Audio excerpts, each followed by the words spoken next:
All right, welcome back, ladies and gentlemen. Round 12 begins here in Minnesota. We have a match lined up for you. Let's see, make sure I get this correct. Yep, here we go. On the left-hand side of your screen, just gotta get these, get these out of here. There they go. Sheesh, I gotta change the timer on that. All right, left-hand side of your screen, this is CJ telling me he's from Milford, New Hampshire? Yeah. Milford, New Hampshire. Not far from you guys, I guess. No, he's my teammate. Seems he's that way. A local buddy of mine. We met playing Destiny. Met Andrew Cox, who's on the right, playing Indeed. Destiny. There's Andrew. And we used to all be teammates back when Unlimited started. Andrew's with BN now. Okay. Outstanding. And, yeah, I'm excited to see him on here. I've been dying to see this BN Vader list since Vader is also what I played, but I kind of hear that they had some spicy tech and that they like their list, and I'm like I said, I'm excited to see it. Well, we definitely saw Frank's version of this list, right? He's a fellow BN teammate on Vader earlier in the day. We saw Frank late yesterday and early today. That's true. So we'll see if this is the same version or if he's got his own. Yeah, I'm I'm sure that these guys are playing like one or two cards different from time so. to time. Preference is always key with these matchups. But I will say this is a fast and furious matchup.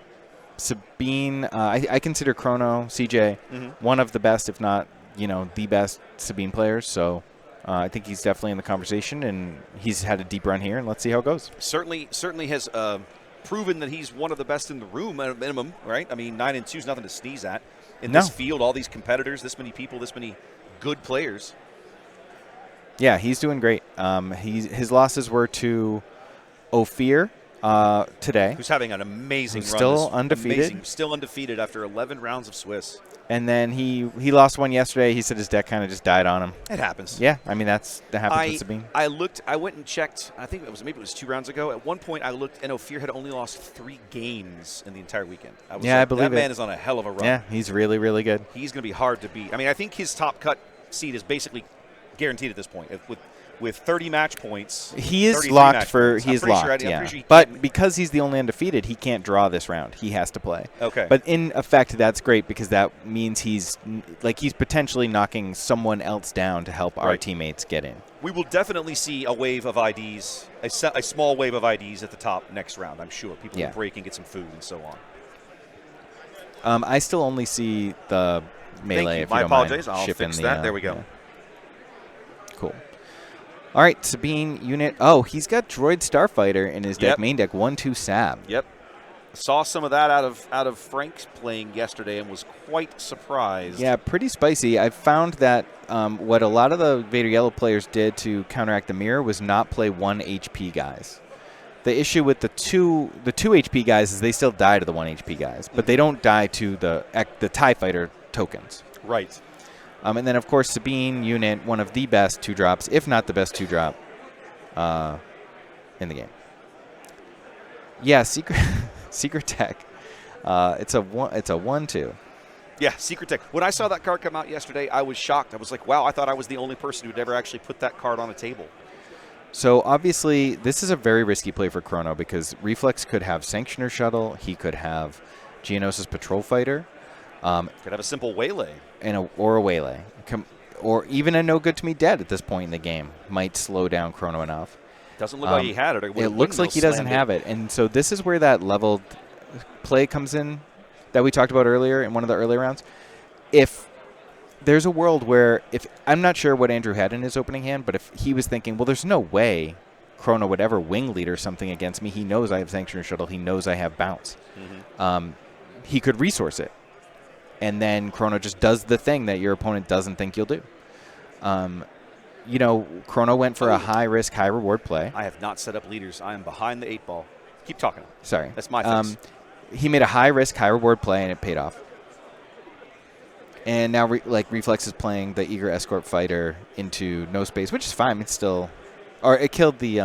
he killed the wing leader with something else. But just, 4/1... Great attack value. You killed the wing leader with the droid. The droid did straight out. But that leaves with Chrono with initiative, and he's gonna put Andrew to 11 here, at least.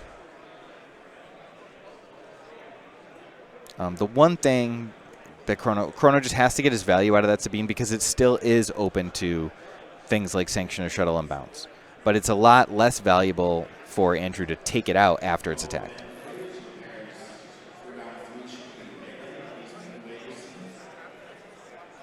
And, of course, it's really easy for Andrew to close the gap on the life totals here because of that 4-attack ship. Any chance we can get Akbar on stream? We thought about it for round 1, but I don't know. Is he still in range? I'll double check.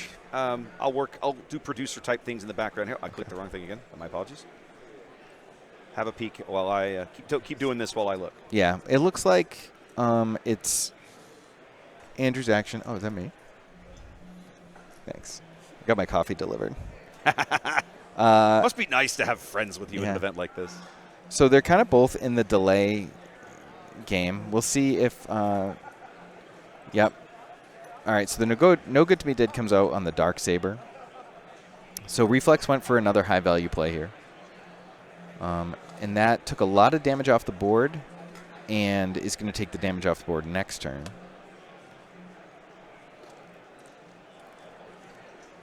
I think the Akbar player has already dropped. I think.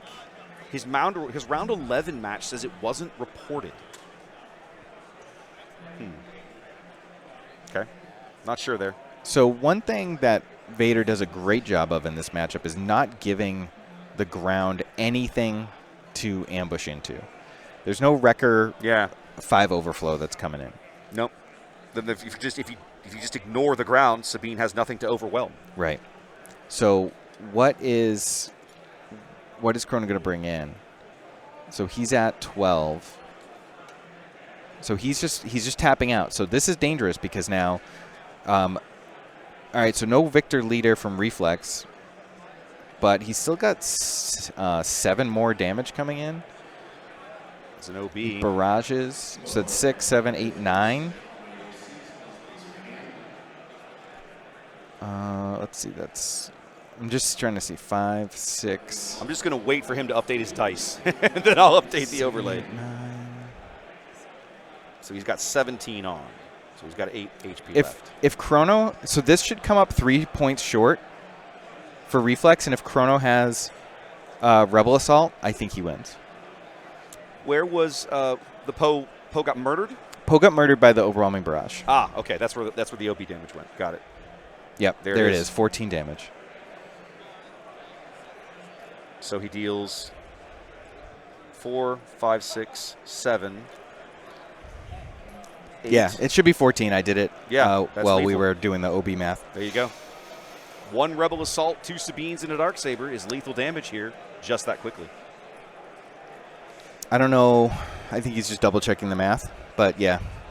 Yep. It was fast and furious, but I thought that Andrew would come up 3 damage short, came up 2 damage short. But the Rebel Assault was all he needed. All right. Game 1 in the books. That was quick. Come to here and let these two gentlemen do a sideboard thing. And then while they're doing that, let's encourage you guys to be here for some future coverage. Be right back. What's up, everyone? Raptor here with a quick reminder about upcoming Star Wars Unlimited tournament coverage right here on the channel. The first Saturday in June, that's Saturday, June 7th, we'll be providing live coverage of the Planetary Qualifier at Dragon's Lair here in Houston, Texas. We're targeting an 11 a.m. or 1600 UTC start that day. A link to the YouTube event can be found in the video description or by following the link in the QR code on your screen right now. 1 week later, on Saturday, June 14th, we'll be up in Austin, Texas with live coverage of the Planetary Qualifier at the Dragon's Lair location up there. That will also be an 11 a.m. or 1600 UTC start. If you're watching on YouTube, again, the link to the scheduled stream can be found in the video description or by following the QR code you're looking at on your screen at this exact moment. With the Galactic Championships inching ever closer, I hope you will join us for more live coverage of competitive Star Wars Unlimited events. And we're back. We are indeed. We are indeed. Welcome back, everybody. Game 2 will be underway shortly in this round 12 of Swiss matchup here at the Star Wars Unlimited Regional Qualifier in Minneapolis. The only regional qualifier being held in North America here in season. We're still in season 0, aren't we? Officially? We're still in season 0. They're still trying to figure all this mess out, I guess. Yeah, actually, the head of OP. Ron's around here somewhere. He So it's not Ron. It's Oh. the French gentleman. I can't think of his name off the top of my head. I remember him Yeah. being introduced to everybody, but Yeah, I've forgotten he his name. Came to dinner with us last night. Did he really? Yeah, he kind of just Fabulous. like talks to Ophir a lot, so he Okay. just kind of like tagged along. I don't think he like had anyone to hang with. Okay. And like super friendly guy. I forget where I was going with the story, but he was mentioning that he thinks season 1 is going to be insane. I mean, I'm on board for I this hope plan. so. Whatever the plan is, I'm on board. What I'm really looking forward to is seeing how many points I would have had if I had played season 0 under season 1. The eternal, look, I top 8'd yet another PQ. Yeah, and then just be depressed that like, I'm still playing in day 1 in Vegas. Or, FFG, if you're listening, I could be streaming in Vegas with C-Raptor. I mean, I'm just saying. You won't get any argument out of me, my friend. We'll see if they're listening. We'll know. See. We'll see. Call your senators, people. Call your congressmen. Call your congressman. I had a guy. The best thing that happened to me yesterday. I was between rounds, whatever, and I had a gentleman come up to me and he shook my hand, thanked me for being here. He said, "Thank you for your Denver coverage." I said, "You appreciate it." He said, "No." He said, "That's why I'm here today." He goes, "Your Denver coverage convinced me that I wanted to come play competitive." And I was awesome. like, "That's probably one of the best compliments you could have given me. That was amazing." Yeah, I will say that having not made day 2, all the people who come up to me to chat, get a signature, thank me for, helping the community, which I'm in the community. Of course. I want to help it because I'm in it, but I'm not, it's just nice to get people talking to you. I'm in the same way, right? Like to me, I think I've said this on stream before. I've talked to so many other content creators. Like to me, doing this, one of the best ways to encourage people to play the game is to show other people playing the game, especially at a high level, especially at large events where literally hundreds of your fellow players have gathered to do things all weekend. Not only just look at what you're missing, but hey, game is not dead. That is not a thing. No, for sure. Yeah, and honestly, I love doing the community stuff, and I love making videos that are like I hope help people learn more about the game and how to be competitive. Like that's absolutely my MO. I'm a teacher in my professional life, and it's just sort of like all the other projects I've tried to complete in life. It's just come down to I just like helping people get on board to things. It's one of the things that I do for some of the other stream work I do is I do learn to play videos for ships in my PC gaming. My other life, I'm a World of Warships streamer. Yep. And I get tons of great feedback on those. So I've discovered I enjoy that kind of teaching and helping aspect as well. Yeah, it's great, and it's rewarding. It is.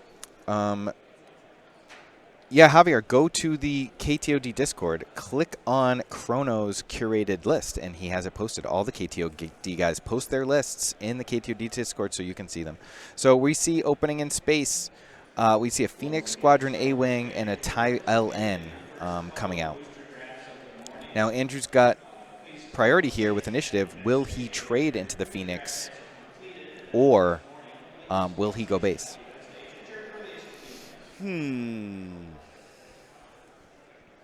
I think there's a lot of value in just taking the spaceship off the table, because that thing could kill 2 other things presumably. I mean, if I'm Andrew, I think I 100%. Yeah. I mean, that's What's up, Casey? Easy. My boy from the old Star Wars CCG game. Shout out to Casey Honest in the chat. You mean the old Decipher game? Yeah, the old Decipher game. Oh, I missed that game. Predominant member of the community. All right, so we see Reflex makes a tie, and out comes Sabine Masterpiece. Doesn't ambush it here, just saves it. All right, and then Eager Escort Fighter going to clear it. Now this, when you're an aggro deck and you're controlling the board, you're not pushing damage. The one thing about Vader as an aggro deck is it kind of just ramps up to an unbeatable board position, and then like if Reflex had Victor Leader last game instead of Barrage, he would have won. Chrono tapped out on a very key term that would have lost the game if the play was Victor Leader. Old school Fighters for Freedom. Yeah, Cards fighters you don't coming see in much anymore. Now, Clone Combat Ship, certainly an issue Wrong card then. for Sabine. Now Sabine has to outrace this thing because it doesn't have anything that kills it really easily. The one benefit that Reflex, that Chrono, does have is that that's only a 4 HP ship right now. So a ambushed Sabine's masterpiece will take it out currently. And you're making a tough resource decision. He's been kind of agonizing over some of these resource decisions early in the game. He did it at the start. He did it at the end of round 1, and here we are at the end of round 3. Also, still kind of like, what do I do? Hawaha Gaming. That is something I did talk to the head of OP about last night. That's brutal. Foiling. When I heard they were giving people game losses in Denver because they had foils in their decks, I was like, you can't play with foils. You gotta be kidding me. Every time I see someone playing with a foil, I think it's a huge mistake. I would never. Because you never want to put yourself in a position to get a game loss. Yeah. Someone from FFG gave me a bunch of Destiny spot glosses, and I was like, cool. So you guys know these exist. Can you get them to make unlimited spot glosses? Would that be awesome to have spot gloss leaders? That and would bases. be great. And bases. That would be awesome. All right. So we're going to see swoop down, taking out Sabine. Now, no Darksaber. So that was only representing 3 damage. Fighters for Freedom, arguably just as dangerous. Potential to do more than 3 damage this turn. Spot Gloss is like an acrylic card, and some of them are like translucent see-through. So when you put them in it, like if you watched, you could go to Etsy and go to Curled Paw Creatives and see like they make X-Wing and TIE Fighter tokens in this game that are see-through. So it's basically an acrylic card. Yeah, I use them for all my games. I wasn't on stream yesterday, but I was on stream in other events with X-Wings and Battle Droids. All right, so this is what I meant. So, Andrew swooped down on Sabine, who was only doing 3 damage that turn, but Fighters for Freedom ended up doing 5 damage this turn because it played 2 red cards. And then, played Cassidy and backed it up with the A-Wing, so 2 more damage sneaking through. Going to sack a Geonosian to bounce the A-Wing. Yep. So he's going to keep the space lane clear. That Clone Combat Squadron now a 5/5. Not killable with the Sabine's Masterpiece ECL.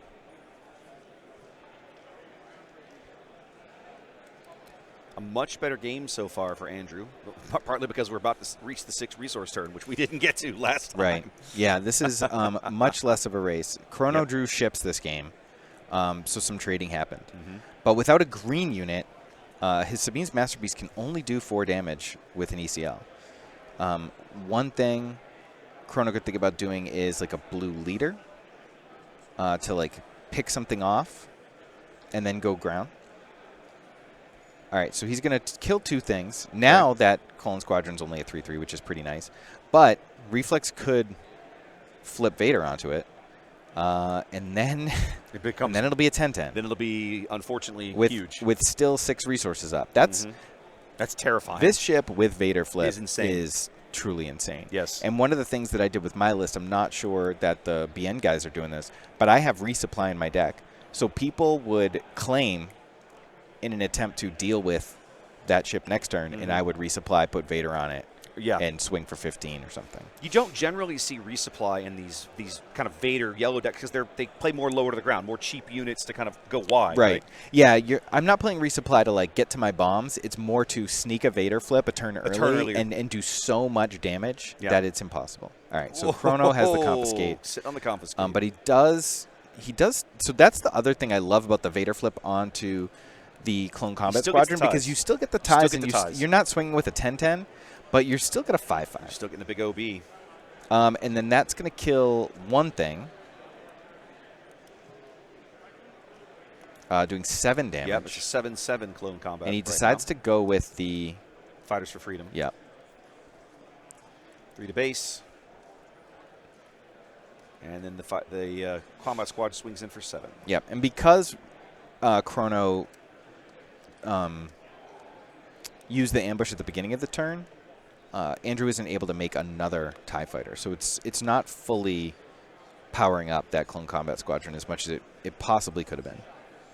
All right, so 13 to 11.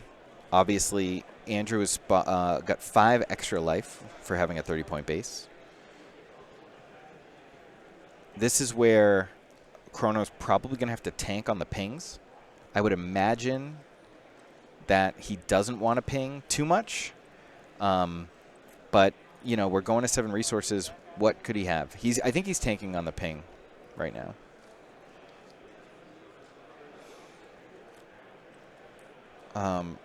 Right now there's 5. Both of Chrono's units are susceptible to a myriad of Andrew's removal in the form of Geonosis Patrol Fighter, Sanctioner Shuttle. TIE Dagger would even take out Cassian if that's in the deck right now.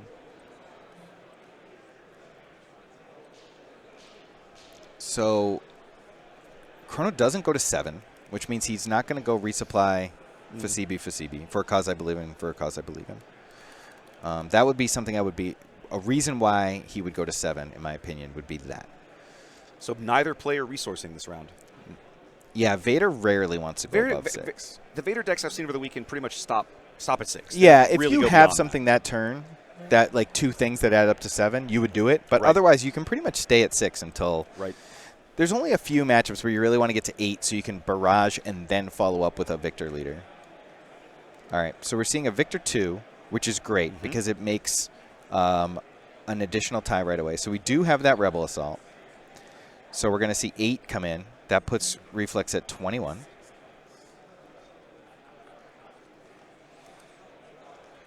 And right now, it's a 7-7. He's taking 9, so... Ooh, 10-10. Yeah. Now this becomes a real so problem. 10, He 11, definitely 12, has 13, lethal 14. now. He has lethal now. Yep. And I don't see any way for Chrono to do 9. No, I don't think so.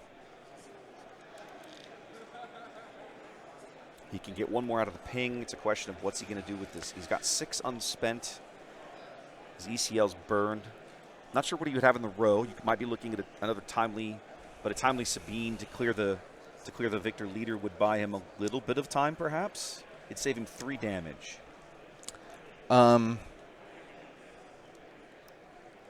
Yeah, well, now he doesn't have the resources for it. He doesn't. All he's doing now is distracting.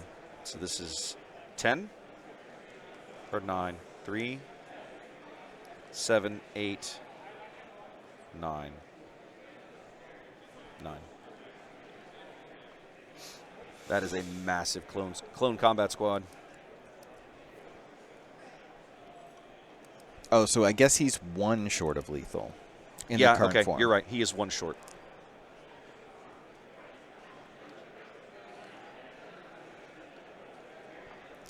But now Chrono has to claim because a single hit from the Clone Combat Squadron will kill him. Yeah, I think he's got a claim here just to stay.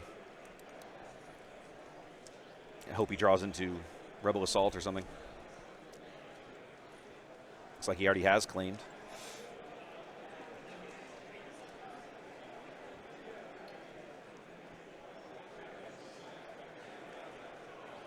Yeah, at this point, it's really just got to be... I don't see... Because he's 1 short even with a Rebel Assault. Yeah, I think he is. Where are we going? 22. Yep, and this will put him to 24.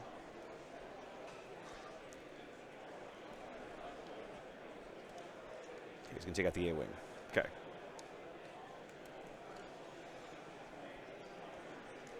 Yeah, they haven't moved the token, but I'm confident that CJ claimed there. Yeah, yeah. All right, going to 3. Yeah, just going to scoop it. Okay. Game 3 it is.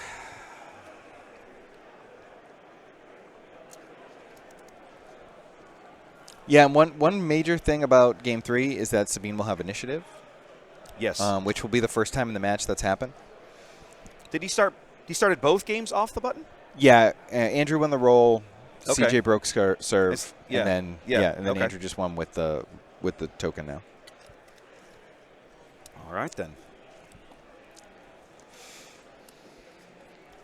You guys had good representation here in this in day 2. How many of your teammates made it? 5 of my teammates made it into the top 64 out of 8 of us. Yes. Ophir on Kira remains undefeated. Alex Blandon on Han 1 Green is X and 2 right now. Okay. Chrono, obviously on stream with Sabine. 9 and 2. My little brother, Matty Gem, currently still alive with Han 2 Data Vault. Okay. And then John Tata, the legend, is younger than me, if people can believe it. He wanted me to make sure I shouted that out. Is still alive with Ray Data Vault. And then shout out to Richard Douglas, too. They went to time last round, and Tada had it. He just needed one more turn, and Richard conceded. Yeah, which was huge. Kept John alive. It's always awesome when you see that kind of sportsmanship in these big events. Richard has been a major member of our community since day one. He has, like, behind the scenes done things like donate shipping so I can send people shirts and coins that wouldn't otherwise get them. Like, he smoked me at Gen Con with Zuckus Forlom in his Boba Yellow deck, and I took it and I changed my deck. I put them in and I beat him the next day. Like, so he's given me good tech. All right. We got an insane game 3. Sabine versus Vader. CJ versus Andrew. Erstwhile teammates. Now adversaries. What will happen? Ooh, man, you're just painting all the drama over there. Well, I've been watching. They seem like they're having a very chill, convivial game. Very, so very cordial. There's definitely no bad blood there. While we're doing shout-outs, I've got to give a huge shout-out to a member of my community in Houston, Ball Deep, who, without, like, unprompted, I did not ask for this. He just reached out to me one day when he heard I had to ship a bunch of stuff up here, and he goes, "What's that costing you?" And I told him, and he literally just sent me money to help cover the shipping cost of getting stuff up here. That's what's up. So, all right, so we have wow. So we had a huge. This is the ideal play for Chrono here. He starts Sabine, the best 2-drop, and then he starts second turn ECL, Sabine's Masterpiece. After starting 2 1-drops, it was 2 for 1s him, and now Andrew's forced to play a Sanctioner Shuttle for nothing. For nothing. For no gain. It's just a 2/3. It will also die to the Sabine's Masterpiece.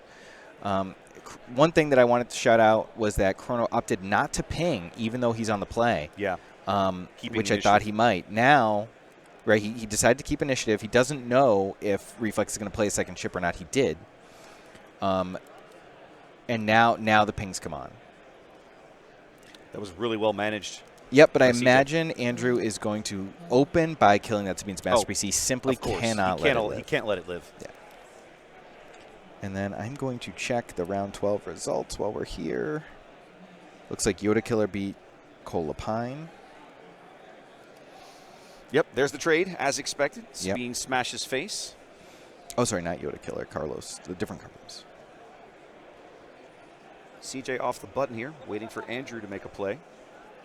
Yep, we're going to see. So this is where we see that Vader actually does a very good job rebuilding. But what does he have cooked up for Sabine? That's like here's where the level thinking comes back in, right? Like Vader does a great job of dirtling, taking a bunch of actions of little consequence. So now you see he plays 2 1-drops. That means 2 resources still could have no good to me dead out. Ooh, it looks like Reflex is going to go with Chrono goes with another Sabine's Masterpiece and takes initiative instead of flipping Sabine. Interesting. I'm thinking maybe we're going to see a Rebel Assault here, or just 2 for 1. He's just going to do another 2 for 1.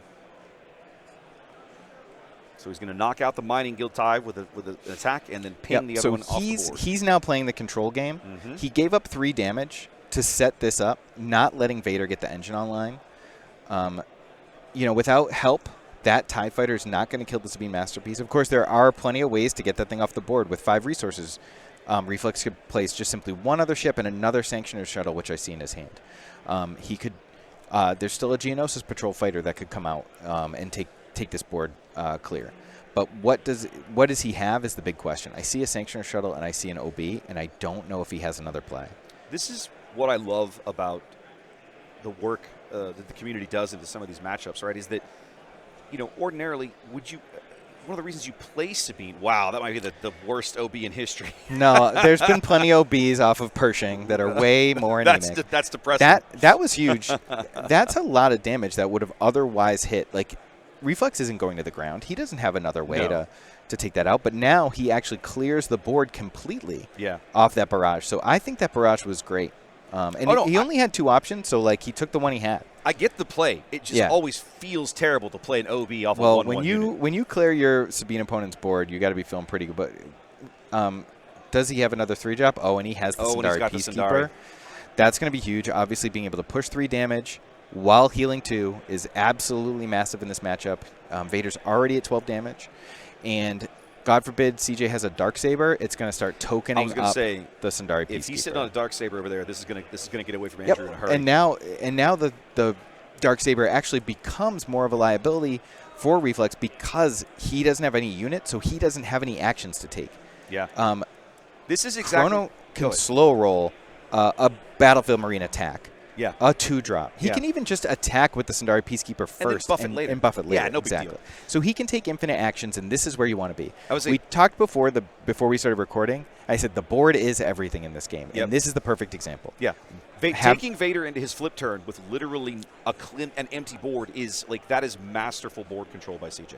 Yeah, and it was all because he did the thing that people are afraid to do sometimes, which is not flip your leader to take the value play. Yeah, not flip your leader. There have been certain games, even with the Vader deck, where I haven't flipped for 3-4 turns. All right, P38, one of the all-time great cards. Another card you're intimately familiar with after all those months on Django. Yeah, one of my faves. I miss him, honestly. I miss you, P38. All right, so we see a wing leader come out. It's going to otherwise answer the P38 Starfighter. 5, 6, 7, 8, 9, 10, 11 damage on board right now for CJ if it doesn't get checked here. It's going to be really difficult for Andrew to battle back. He had to use that barrage the previous turn, so he doesn't have a way to clear this field. He has to flip in here. They're going to ground. Sabine's going to knock him right back into the leader area with a Fleet Lieutenant. And take 5 damage back. CJ just having all the answers here.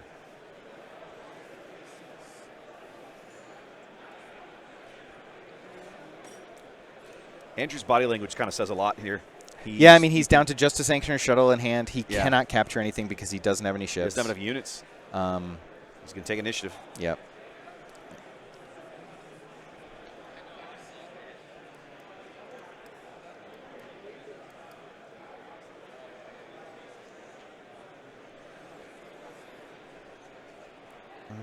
Kind of all CJ here in game 3. It was a much better back and forth game in game 2, but CJ has done a brilliant job here of just keeping Vader out of his way.